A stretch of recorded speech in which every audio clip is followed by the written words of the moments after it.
Yes adjust एक बार कर लिया भाई जल्दी से, रिवीजन हो गया।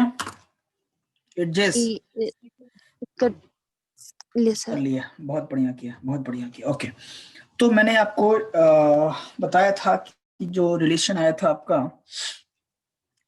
करंट जो आया था वो आया था I is equal to C phi upon N A B sine theta, याद है यही आया था। B sine theta C A fine, yes sir. यानी कि I is equal to phi upon B I sine is theta, proportional to phi upon sine theta. Yes sir. यानी कि yes sir, I जो है वो साइन थीटा से inversely proportional है, phi से डायरेक्टली प्रोपोर्शनल है।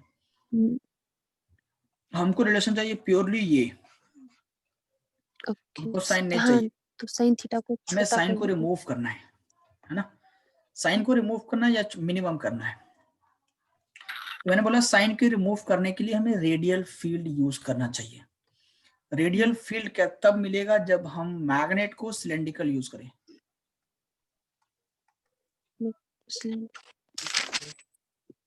सिलेंड्रिकल मैग्नेट यूज करें, ठीक। और उस सिलेंड्रिकल मैग्नेट में या फिर सॉफ्ट आयरन कोर यूज करें,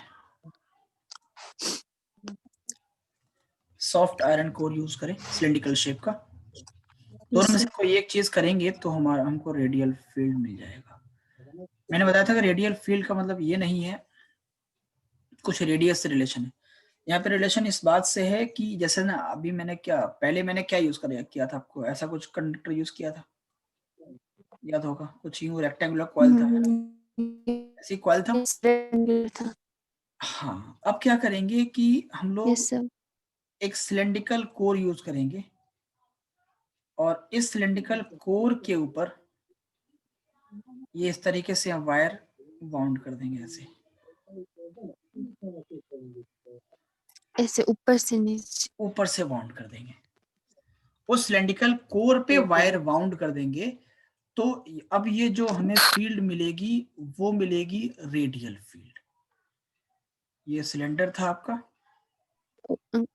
और उस सिलेंडर पे मैंने वायर बाउंड किया ऊपर से।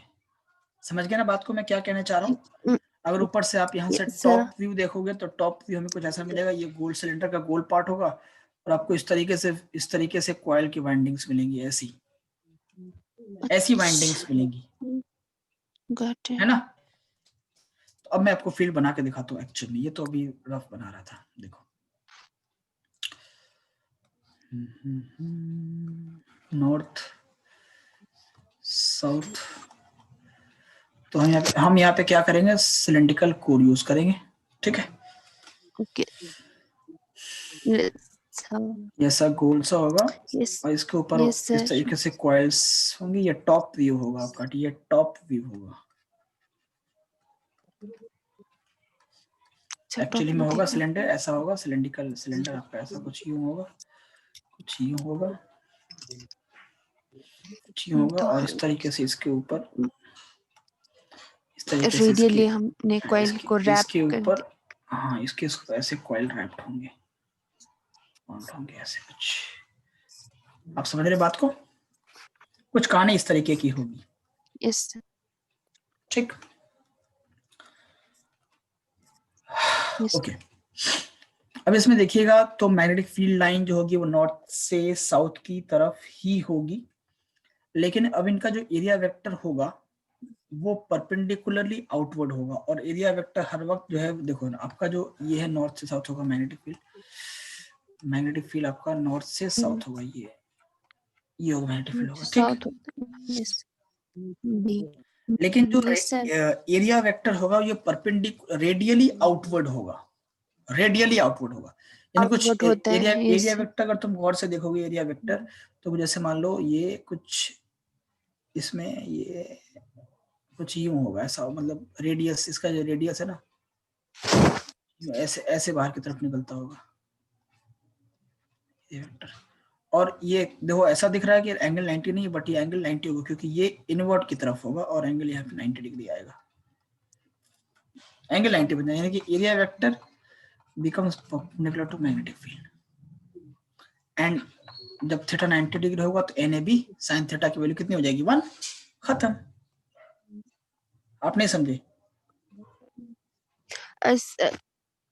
एरिया वेक्टर अंदर की तरफ से, एरिया वेक्टर अंदर मतलब अंदर वो उसके बॉडी पे ना सर, क्योंकि हाँ टॉप व्यू देखेंगे तो वो बाहर मेरी तरफ होगा ना सर, तुम्हारी तरफ एग्जैक्टली।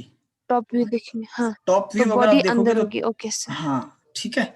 और ये फील्ड राइट हैंड साइड में है, मतलब फील्ड आपके शीट के ऊपर है और एरिया वेक्टर अंदर की तरफ है। तो ये एरिया वेक्टर है, ये मैग्नेटिक फील्ड है। तो एंगल कितना है बोलो? 90 डिग्री नहीं 90 डिग्री सर, है ना। 1। तो फील्ड इस तरीके से अंदर की तरफ जाती होंगी फील्ड। ये सारी एरिया वेक्टर अंदर अंदर की रेडियली फील्ड होगा। ये सारी एरिया वेक्टर अंदर अंदर की तरफ घुसती होंगी। ये सारे एरिया वेक्टर अंदर की तरफ होगा। मैग्नेटिक फील्ड आपका प्लेन के ऊपर होगा। तो अब एंगल कितना होगा? 90 डिग्री हो जाएगा। और एंगल 90 डिग्री 90 होते ही डिग्री sin 90 1 1। खत्म हो जाएगा। ओके हो जाएगा सर। तो soft iron core is a strong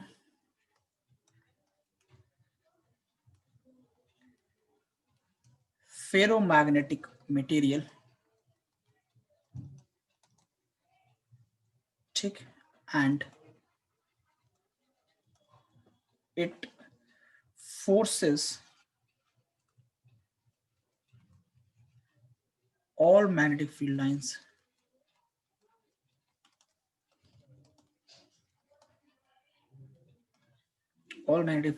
to pass through it.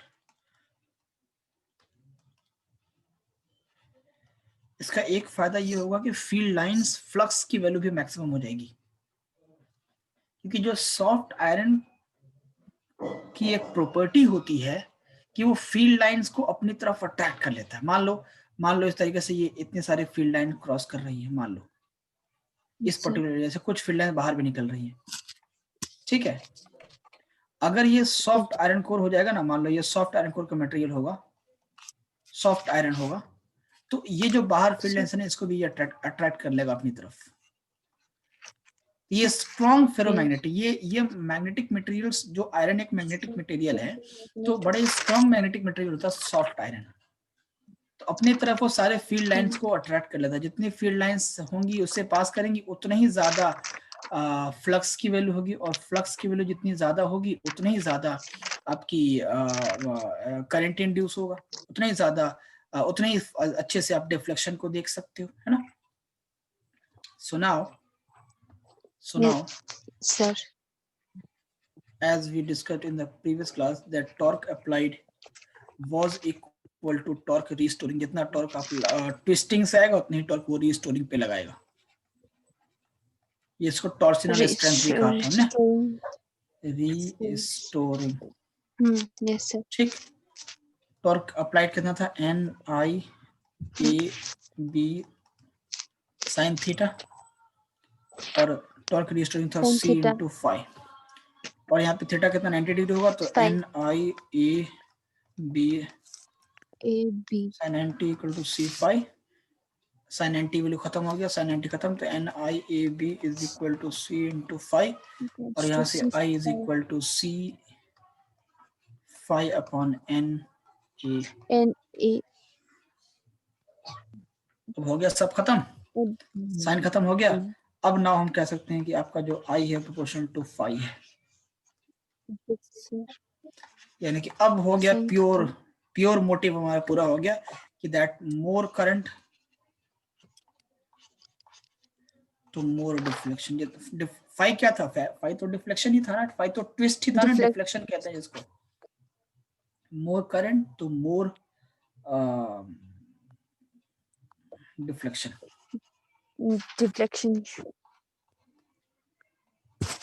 ठीक बेटा, कोई दिक्कत?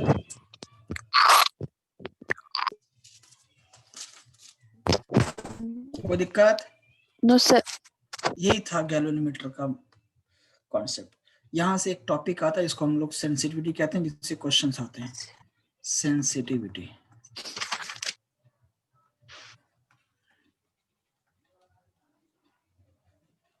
Of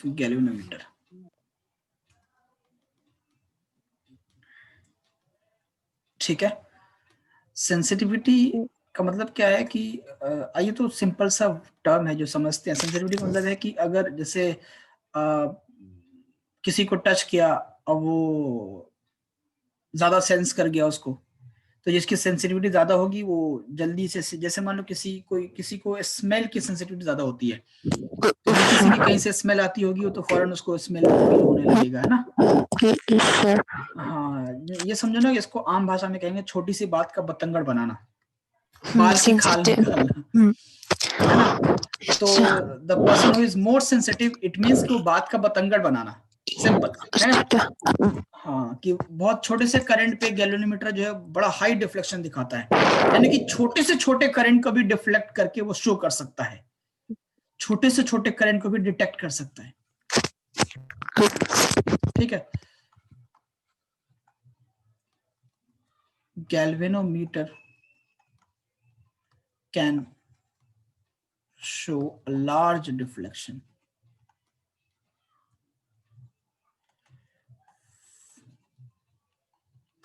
for a very chemistry class है 8 बजे।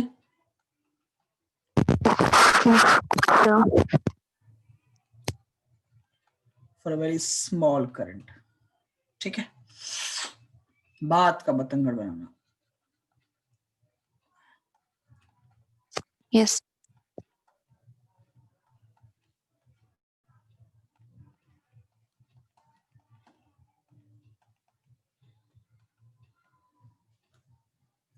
तो इसमें सबसे पहले निकालते हैं हम लोग करंट सेंसिटिविटी।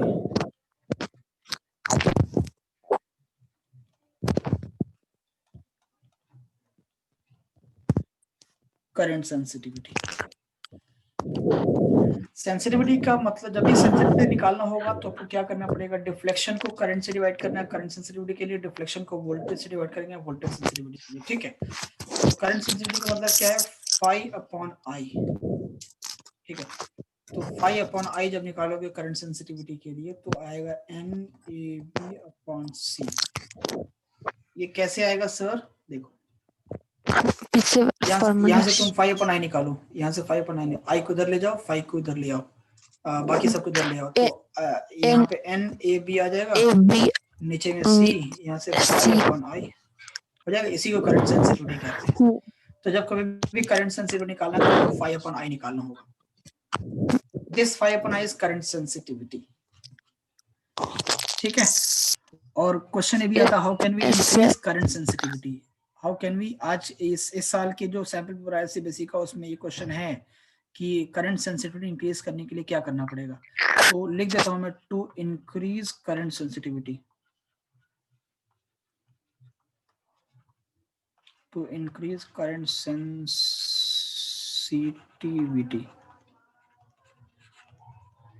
करंट सेंसिटिविटी को इंक्रीज करने के लिए पहला काम करना पड़ेगा कि आपको नंबर ऑफ टर्न्स बढ़ाने पड़ेंगे, एन बढ़ाना पड़ेगा।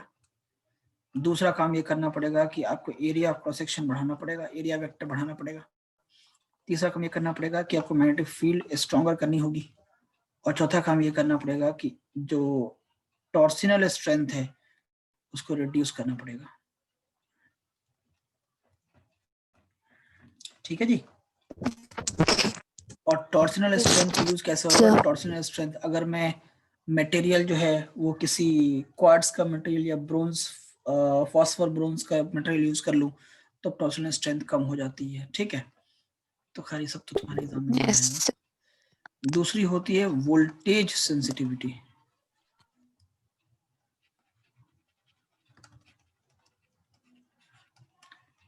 समझ रही हो, स्टेंजन एडजेस, तुम्हारी आवाजें नहीं आती है, पता नहीं क्या बोलती है। तो ये ओके, देखो बेटा, तो करंट सेंसिटिविटी में 5 अपॉन ए आई और वोल्टेज सेंसिटिविटी के लिए 5 अपॉन वी, ठीक। हमें पता है कि वोल्टेज इज इक्वल टू होता है current into resistance, I into R. तो वी इक्वल टू क्या होगा, आई का फॉर्मूला क्या था, C 5 upon N A B आया था, आई का फॉर्मूला इनटू आर आ जाएगा। अब यहाँ से तुम अगर 5 अपॉन वी लिखना चाहोगे एडजस्ट, स्टैंजन एडजस, yes तो sir, क्या मिलेगा NAB yes, upon C into R मिलेगा, बोलो CR CR मिलेगा नहीं मिलेगा, हम्म, है ना। फाई को वहीं छोड़ दो, V को लेके चले जाओ नीचे, तो NAB जाएगा हाँ ये आई ऊपर की और C वैल्यू जाएगा डाल नीचे, ठीक है है, ना। हाँ, yes so to increase voltage sensitivity,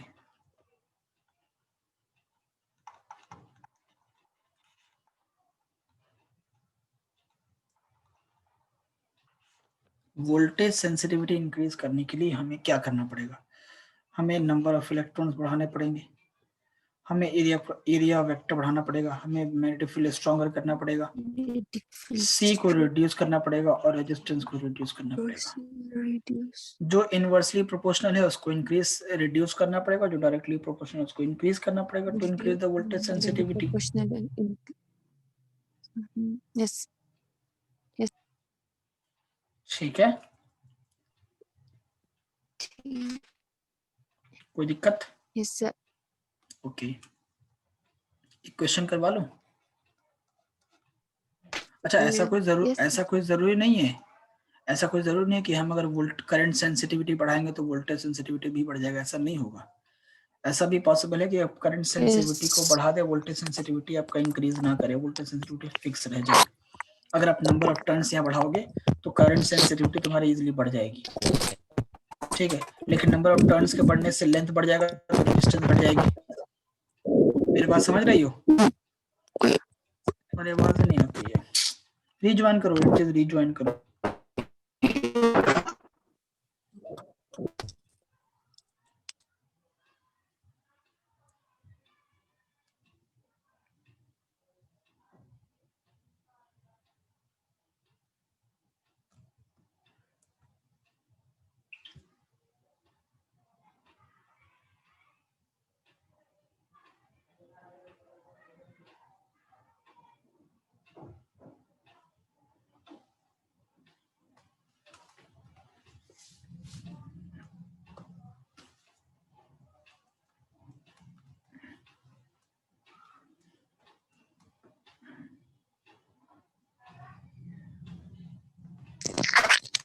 हमारी मेरी आवाज क्लियर है?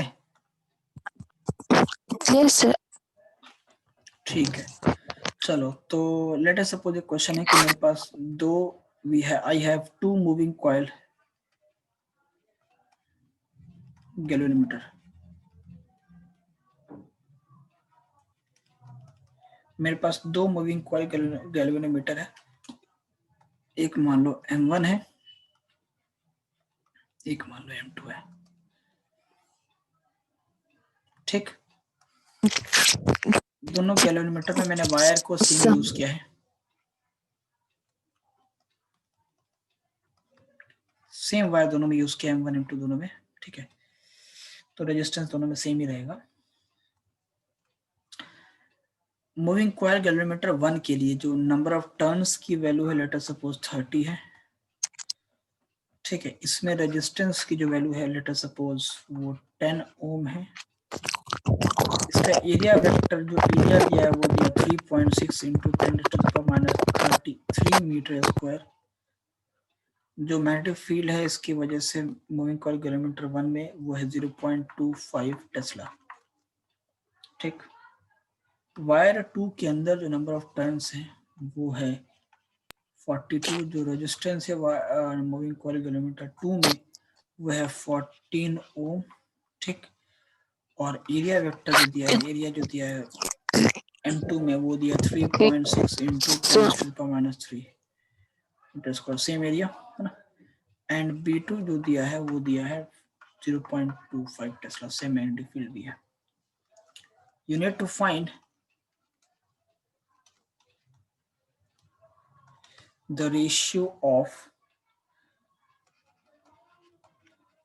current sensitivity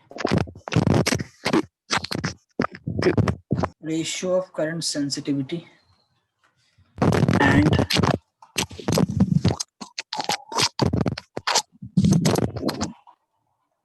voltage sensitivity for M1 and M2 दोनों केस का करंट सेंसिटिविटी और वोल्टेज सेंसिटिविटी का रेशियो बतानी है। जल्दी बोला फटाफट, जल्दी से एडजस्ट फटाफट करो।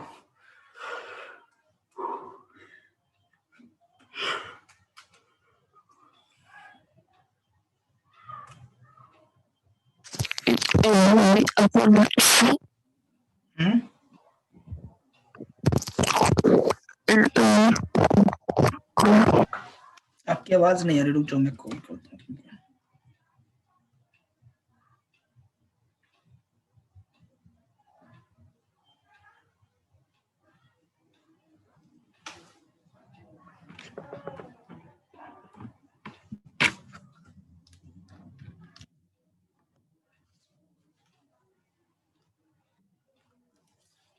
मेरी आवाज क्लियर है?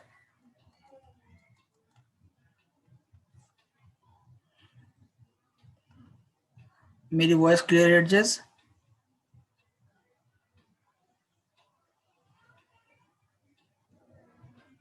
Am I audible? You are not audible at all.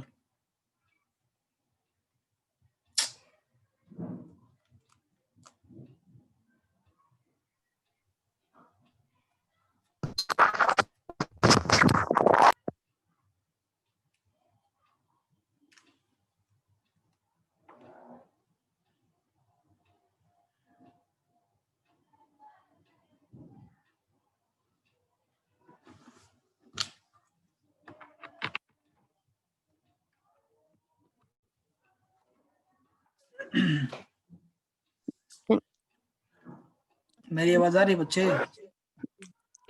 Yes sir. ठीक है, जल्दी से निकालो ना आप करंट सेंसिटिविटी वोल्टेज सेंसिटिविटी का रेशियो दोनों केस में। पहले M1 का निकालो, M2 का निकालो, दोनों का रेशियो निकालो। मैं निकाल दो तुम।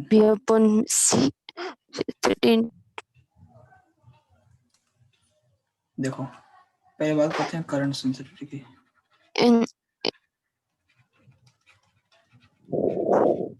करंट सेंसिटिविटी तो क्या होगा, phi upon I of the first case यानी first to M1 upon phi upon I of M2 is equal to क्या होगा, NAB upon C होता है ना, current sensitivity of M2 and M1 था, M2 and M1 था, चलो M1 M2 कोई बात नहीं, ठीक है M2 कोई दिक्कत नहीं है। ये होगा N1 A1 B1 upon C1 upon N2 A2 B2 upon C2, ठीक है। तो N1 की वैल्यू कितनी 30, A1 की वैल्यू कितनी 3.6 into 10 to the minus 3 और B1 की वैल्यू कितनी थी 0.25 टेस्ला और अपॉन C1 की वैल्यू कितनी थी C1 की वैल्यू कितनी थी। दोनों वायर सेम वायर से बनाए ना, तो दोनों की टॉर्सिनल स्ट्रेंथ तो सेम रहेगी, C1C C2C, तो दोनों सेम वायर से बनाए तो टॉर्सिनल स्ट्रेंथ दोनों का सेम रहेगा, है ना। तो upon C divided by N2 की वैल्यू कितनी है 42, A2 की वैल्यू कितनी है 3.6 into -3 और B2 कितना है 0.25 और C2 की वैल्यू कितनी है C।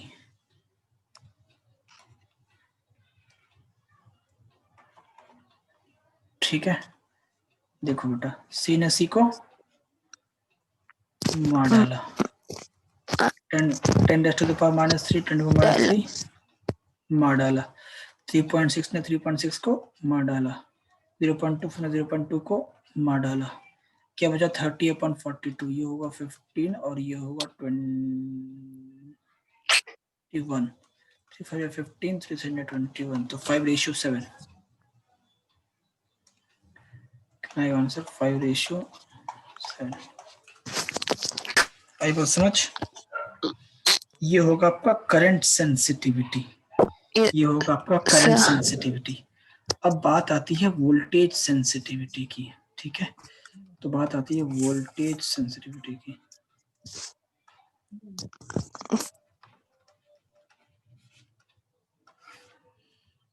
तो V upon 5 1/V/5 2 is equal to voltage sensitivity का फॉर्मूला क्या होता है, NAV/CR होता है ना। तो N1 A1 B1 upon C into R1 upon N2 A2 B2 upon C upon R2। तो N1 की वैल्यू कितनी है 30, A1 की वैल्यू कितनी है 3.6 इंटू 10⁻³ B1 कितना 0.25 Tesla into upon C1 C into R1 की वैल्यू कितनी है 0 N2 कितना है 42 into 3.6 into 10⁻³ 0.25 upon C into 14। ठीक है। अब यहाँ से कटिंग करो, C ने C को मार डाला, 30.6 ने 3.6 को मार डाला, 10⁻³ कैंसिल, ये कैंसिल, ये कैंसिल। अब क्या बचा, ये 5/7 देखो ये 0, ये यहाँ से देखो ये 0 कैंसिल हो जाएगा। डिनोमिनेटर इज 3 1 जा 3 3 2 जा 1 3 1 जा 3 3 1 जा 3 3 4 जा 14 14। तो ये 14 जो है ऊपर जाएगा, है ना। तो ऊपर 14 नीचे 14 1:1। तो voltage sensitivity comes up to 1:1। Current sensitivity आपका कितना 5:7 1:1। यहाँ पे जाके ये चैप्टर द एंड हो गया, यहाँ पे ये चैप्टर समाप्त हो गया। ठीक है।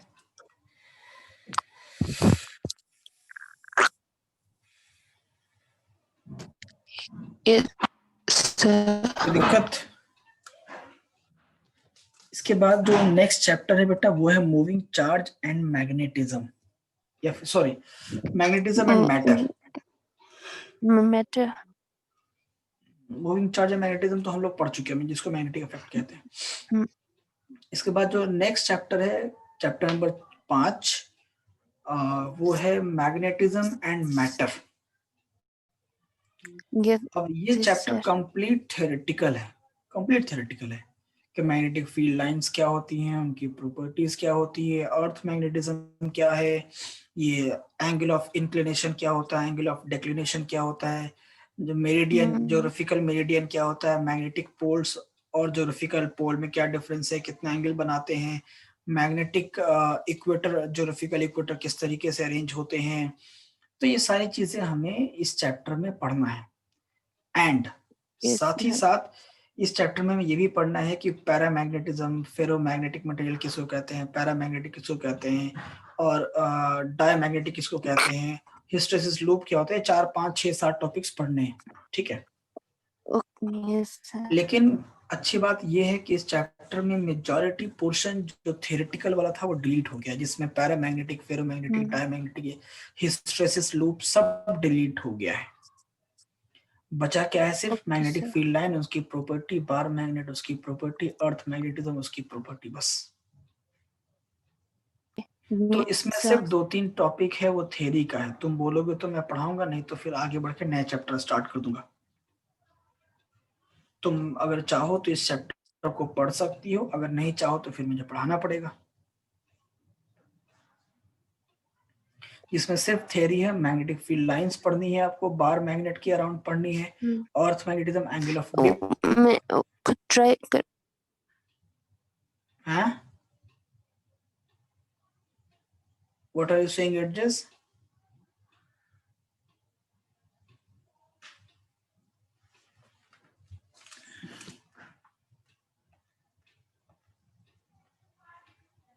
If I try that chapter by myself हो जाएगा sir? Yes yes yes, not a problem, हो जाएगा,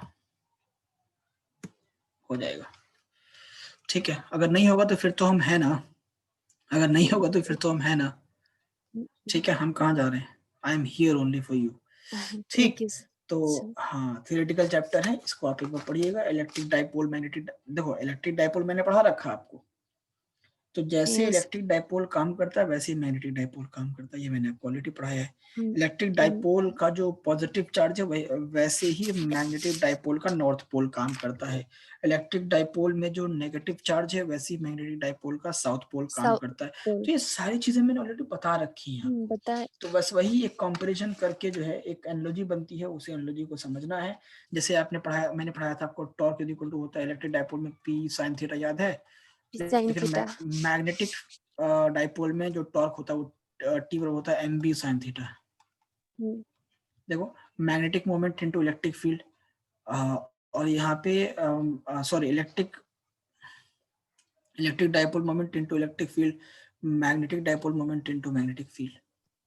तो एकदम Yes. परफेक्ट एनालॉजी बनती है इलेक्ट्रिक डाइपोल मैग्नेटिक डाइपोल की। तो इसमें कुछ कुछ ऐसा है नहीं रॉकेट साइंस जो तुमको हम पढ़ा दें और जो तुमको समझ खुद से नहीं आए, नहीं आएगा तो फिर हम है यहाँ पे कहीं नहीं जा रहे हैं। ठीक है, बहुत लाइट चैप्टर, छोटा सा चैप्टर, एक्चुअली ये चैप्टर था थोड़ा सा थियोरेटिकल, बड़ा चैप्टर था, लेकिन मेजोरिटी चीजें डिलीट कर दी गई अर्थ मैग्नेटिज्म को छोड़ करके, बाकी पैरामैग्नेटिक, फेरोमैग्नेटिक, डायमैग्नेटिक ये सब डिलीट कर दिया गया। इस वजह से ये चैप्टर बहुत छोटा बन गया। ठीक है, तो वो थियरी आप पढ़ने की कोशिश करिएगा, नहीं आएगा तो फिर तो हम ऑलरेडी यहीं पे हैं। ठीक है बेटा? Yes. Yes, sir. ठीक है, तो मैं नया चैप्टर स्टार्ट करता हूँ जो आपके लिए ज्यादा इंपॉर्टेंट है, जो उसमें मेरा रोल है, टीचर का रोल उसमें है। Yes. ठीक है, हम लोग चैप्टर नंबर 6 पे पहुंच गए। देखो 2-3 महीने में हम लोग कहां से कहां पहुंच गए, चैप्टर नंबर Wow. 6।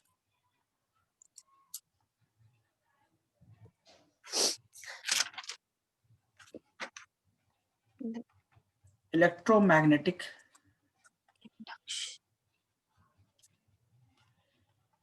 इंडक्शन।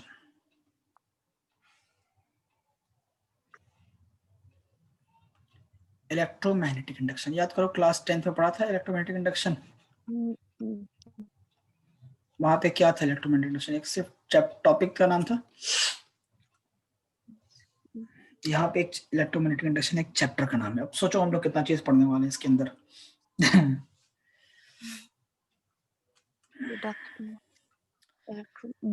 देखो अब तक हम लोग क्या पढ़ रहे थे बेटा, अब तक हम लोग क्या पढ़ रहे थे? अब तक हम लोग ये पढ़ रहे थे कि किस तरीके से इलेक्ट्रिसिटी मैग्नेटिज्म का जन्म देता है।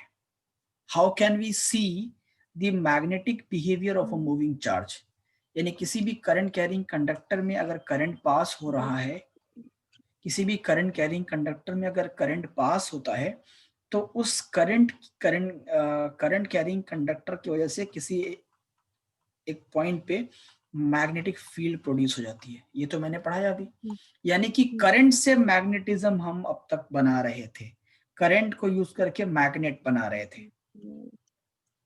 ठीक है, अब तक हम करंट से मैग्नेट बना रहे थे, करंट से मैग्नेटिक फील्ड प्रोड्यूस कर रहे थे। इस चैप्टर में हम लोग Yes, sir. मैग्नेट से करंट बनाने वाले हैं। अच्छा. ठीक है, नहीं. मैग्नेटिक इफेक्ट ऑफ करंट का मतलब ये है कि we saw the effect of current which shows magnetic behavior, यानी कि we were making magnet using a current. Now we are going to make current through magnet. The process is opposite to each other. Process एक दूसरे का उल्टा है। अब तक हम करंट से मैग्नेट बना रहे थे, अब हम मैग्नेट से करंट बनाएंगे। देखो साइंस के अंदर एक प्रिंसिपल होती है, इसको कहते हैं principle of reciprocity. Principle of reciprocity, इसका मतलब ये है कि if you find x through y, then y must come through x। अगर किसी y के प्रोसेस से x लेकर आए हो तो x के प्रोसेस से y मिलना चाहिए, है ना? रिवर्स में आपको जाना है कि जो गाड़ी बनाते हैं गाड़ी वाले तो वो रिवर्स गियर डालते हैं ना, अगर रिवर्स Yes. गियर नहीं डाले हैं Yes. तो हाउ कैन वी, हम गाड़ी को बैक कैसे करेंगे, हाँ है ना। तो अगर फ्रंट गियर है जिससे गाड़ी आगे भागती है तो रिवर्स गियर भी है जिससे गाड़ी पीछे भागती है। आपने देखा होगा ना, ये लिखा होता है इस तरीके से, आपने स्टीयरिंग देखी कभी, ये 1 हाँ इधर सर आर लिखा होता है, चलाते हैं फिर सर। 2 3 4 5 लिखा होता है, तो ये ऐसे आर चला। क्या है, रिवर्स गियर ही तो है। Yes sir. हाँ, चलाती हो गाड़ी, yes yes sir. Good, very good, ठीक है। तो रिवर्स गियर हम क्यों देते हैं, गाड़ी को पीछे करने के लिए, ठीक है। तो हमने करंट से मैग्नेट बनाया, अब जा रहे हैं मैग्नेट से करंट बनाने। अब समझते हैं क्या उस मैग्नेट से करंट बनाने में क्या क्या डिफिकल्टी हमको आने वाली है, हम लोग आगे इसको फेस करेंगे, चैलेंजेस को फेस करेंगे, आगे बढ़ेंगे और फाइनली चैप्टर के एंड में हम लोग इंशाल्लाह मैग्नेट से करंट बना के छोड़ेंगे, यस ठीक है। हाँ, we are going to take that challenge और इस चैलेंज से हम लोग जीतने वाले हैं इंशाल्लाह। चलो, तो इलेक्ट्रोमैग्नेटिक इंडक्शन, ओके, क्या है ये प्रोसेस, याद करो क्लास 10th में फैराडेज लॉ पढ़ा होगा, है ना। इलेक्ट्रोमोटिव। पहले तो डेफिनेशन लिखते हैं, व्हाट इज इलेक्ट्रोमैग्नेटिक इंडक्शन। लिखो the phenomena of the phenomena of generation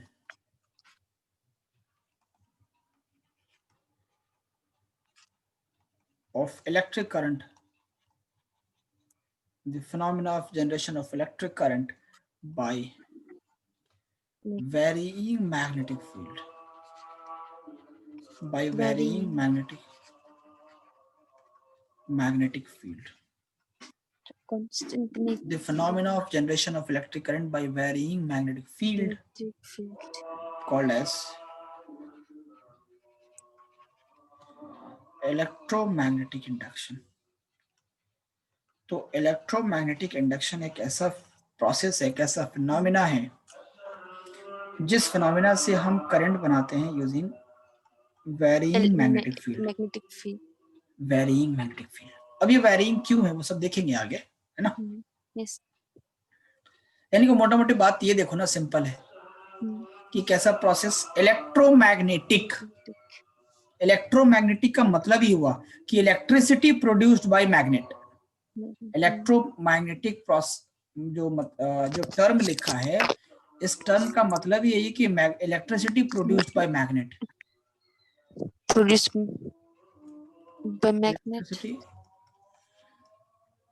produced by magnet. और इंडक्शन, इंडक्शन का मतलब क्या होता है, तुम तो इंग्लिश की स्टूडेंट हो। इंडक्शन का मतलब होता है विदाउट फिजिकल कॉन्टैक्ट,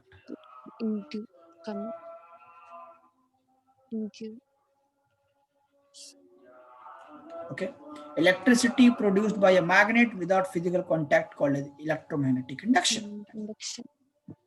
अब कंडीशंस है, इतना आसान भी नहीं है कि मैग्नेट लेकर आओ करंट बन जाएगा, इतना आसान भी नहीं है ना। उसके लिए हमें चैलेंजेस के लिए तैयार रहना पड़ेगा, ठीक, okay. Yes.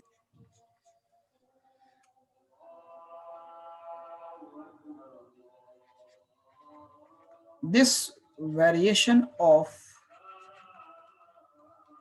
magnetic field, magnetic field के वेरिएशन से,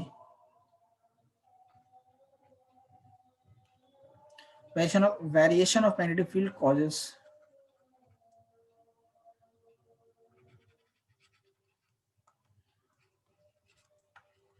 induced EMF and due to which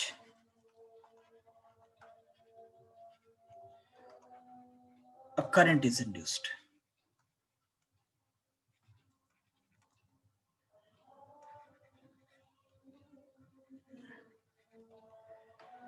तो EMF मैग्नेटिक फील्ड के वेरी होने से EMF इंड्यूस होगा और EMF के इंड्यूस होने से करंट इंड्यूस होगा। EMF क्या होता है ये तो पता है ना आपको, इलेक्ट्रोमोटिव फोर्स। ऐसा नहीं है कि ये कोई फोर्स है, ये क्या है, वोल्टेज है, पोटेंशियल डिफरेंस है, ठीक है। तो अब कहानी हमें मेनली समझना खाली यही है, चैप्टर में, चैप्टर का जो समरी है वो यही है कि how can we how can we produce a current by varying magnetic field. ये वेरीइंग मैग्नेटिक फील्ड ऐसा क्या कमाल करता है कि करंट पैदा होने लगता है। करंट हो जाए। तो उसके कमाल को ही हमें अब पढ़ना है ना। उसके लिए सबसे पहला जो हमें टॉपिक पढ़ना पड़ेगा उसका नाम है magnetic flux. Flux.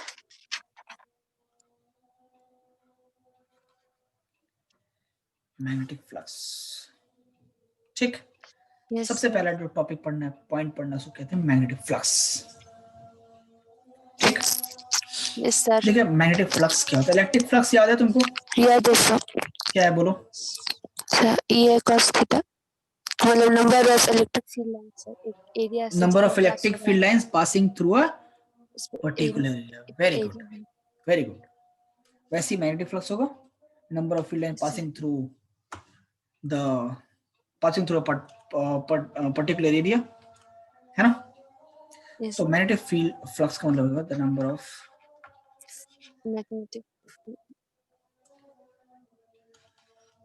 magnetic field lines passing perpendicular through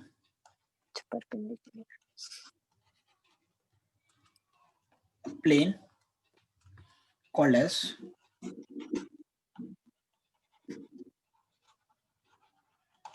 magnetic flux। magnetic flux क्या है? number of magnetic field line passing through a plane called as magnetic flux। इसको हम डेनोट करते हैं phi b से, ठीक। इलेक्ट्रिक फ्लक्स को denote करते थे phi e से, याद है? तो ये phi b क्योंकि मैग्नेटिक फील्ड है तो मैग्नेटिक फील्ड के लिए b होता है तो phi b, है ना। यस। ओके, मान लो मेरे पास प्लेन शीट ऑफ पेपर है, से ये फील्ड लाइंस पास कर रही हैं, तो ये फील्ड लाइन पास कर रही है इससे,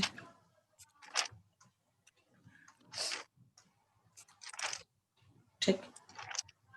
तीन फील्ड लाइंस इस प्लेन शीट को परपेंडिकुलरली क्रॉस कर रही हैं तो इसका मैग्नेटिक फ्लक्स हो जाएगा 2। सिंपल। अगर इसी एरिया से ज्यादा फील्ड लाइंस क्रॉस करती तो इसकी 5b की वैल्यू हो जाती 4। देखो, यानी कि ये स्ट्रॉन्गर फ्लक्स हो गया,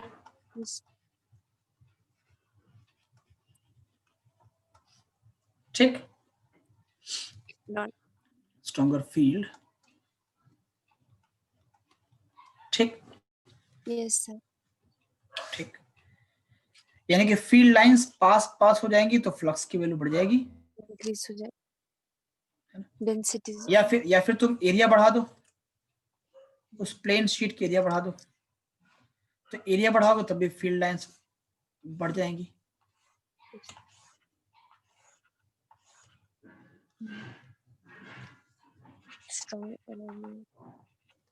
कितने होंगे? 1 2 3 4 5 6। इसमें हमने क्या किया? एरिया को इंक्रीज कर दिया, तो एरिया के बढ़ाने से भी फ्लक्स बढ़ेगा और मैग्नेटिक फील्ड लाइंस के डेंसर होने से भी फ्लक्स बढ़ेगा। यानी कि मैग्नेटिक फील्ड, जो मैग्नेटिक फ्लक्स है वो एरिया पे भी डिपेंड करेगा और फील्ड मैग्नेटिक फील्ड पे भी डिपेंड करेगा। हमने यहाँ पे क्या किया? सेकंड वाले केस में मैंने field lines, number of field lines बढ़ा दी, इंक्रीज, फील्ड को डेंसर कर दिया, और तीसरे केस में क्या किया? मैंने एरिया को बढ़ा दिया, प्लेन शीट के एरिया को बढ़ा दिया। तो एरिया बढ़ाओगे तब भी फ्लक्स बढ़ जाएगा और अगर फील्ड बढ़ाओगे तब भी फ्लक्स बढ़ जाएगा। यानी कि फ्लक्स जो है वो एरिया पे भी डिपेंड करेगा और जो फ्लक्स जो है वो मैग्नेटिक फील्ड पे भी डिपेंड करेगा। यानी कि magnetic field flux is equal to B into A हो जाएगा, magnetic field into area. Yes है नहीं है? Yes sir. अभी कोई जरूरी नहीं है कि हर बार परपेंडिकुलर ही पास करे magnetic field.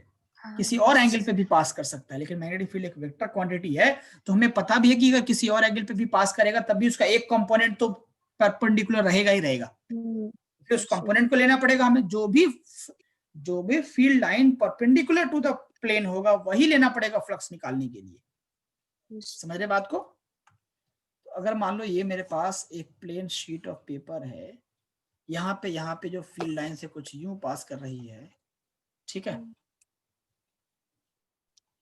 At any angle theta, तो हम परपेंडिकुलर वाला तो लेते नहीं, हम तो थीटा वाला तो लेते, हम तो परपेंडिकुलर वाला लेंगे। तो इसकी एक कंपोनेंट इधर बनेगी बी कॉस थीटा, और एक बनेगी जो शीट के प्लेन में होगी वो होगी बी साइन थीटा। और ये तो शीट के प्लेन में है, तो ये तो बी साइन थीटा तो लेंगे नहीं।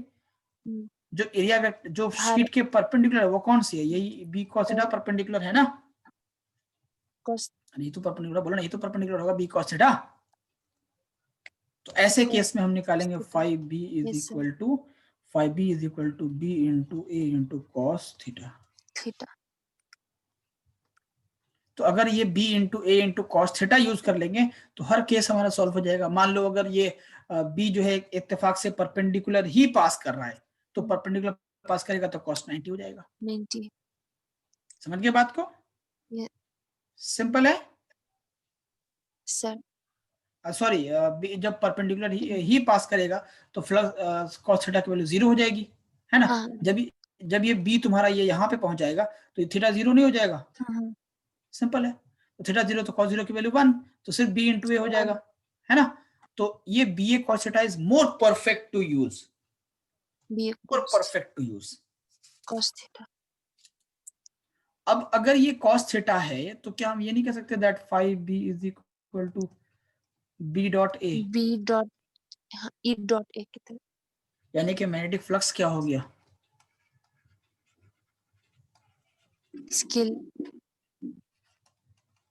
Scalar quantity. क्यों?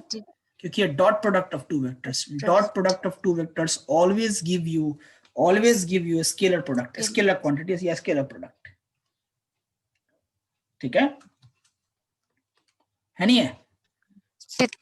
Yes sir. अब क्योंकि 5b इज इक्वल टू है B A into cos theta, magnetic field की यूनिट होती है टेस्ला और एरिया की यूनिट होती है मीटर स्क्वायर। ठीक, सो मैग्नेटिक फ्लक्स की यूनिट हो जाएगी tesla metre square, and 1 tesla metre square is equal to the 1 Weber. And this Weber is the SI unit of magnetic flux. SI unit of magnetic flux. तो magnetic flux की SI unit क्या होती है? Weber.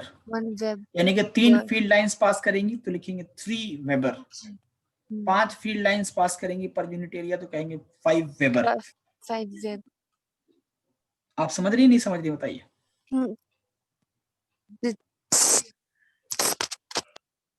Yes sir. तो हाँ, तो जब magnetic तो जब मैग्नेटिक फील्ड टेस्ला में रहेगा और मैग्नेटिक एरिया मीटर स्क्वायर में होगा तो हम मैग्नेटिक फ्लक्स निकाल सकते हैं।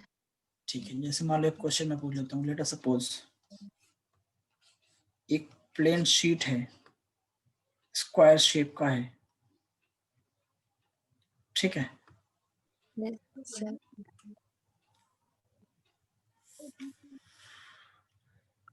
इससे ये एक मैग्नेटिक फील्ड पास कर रही है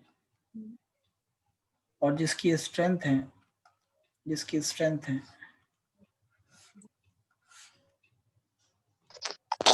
बी बराबर 10⁻⁴ टेस्ला, ठीक है? और इस का जो area side of the square sheet है वो 20 सेंटीमीटर, ठीक है? तो side of square sheet equal 20 centimetre, ठीक है? And b is equal to 10⁻⁴ tesla. Find, जल्दी निकाल बेटा फटाफट।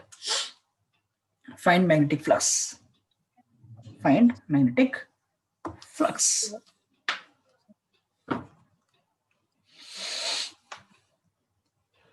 cos 0